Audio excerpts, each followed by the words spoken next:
reports are that the Browns have started to talk extension with Denzel Ward. Have you heard any of those kind of things as well, that they might be trying to get a deal done to extend the cornerback Denzel Ward?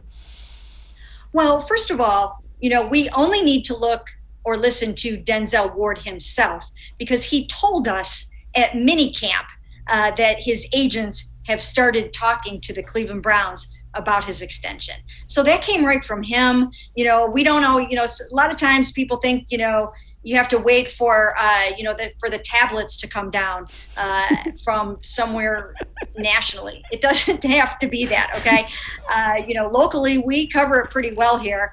And we've all written stories about Denzel Ward saying and telling us point blank that his agents have started talking. So we've all written that story before. This is nothing new. We knew that those talks have begun. Of course, you're not going to wait until training camp is underway before you decide to check in with Denzel Ward about his contract. It doesn't work that way. They're having discussions, of course. And I would say that he's probably one that I would think might be the next one to get done.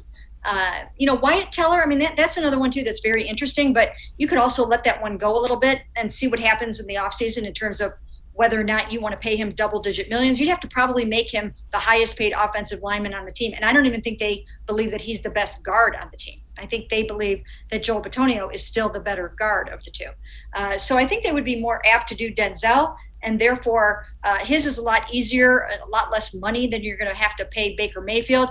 I could see him being next. And it's important to note, like Baker Mayfield, he's wrapped up for a couple years because he was a first-round pick, so that he does have that fifth-year option that Nick Chubb didn't have. So that was why Nick Chubb made sense to be the first one to get done.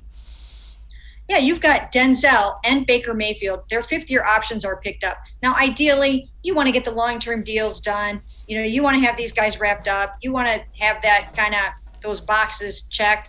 But if it doesn't happen, it's not the worst thing in the world, because they do have them under contract through 2022 at a pretty nice sum for both. I don't see it going that way. I think both will get extended before too long. Again, Denzel maybe a little bit sooner than Baker, perhaps, just depending on how things go over the next few weeks or few months. But again, Denzel, and he's due to probably make $18 million a year, somewhere around there. I just think it's just a less complicated contract.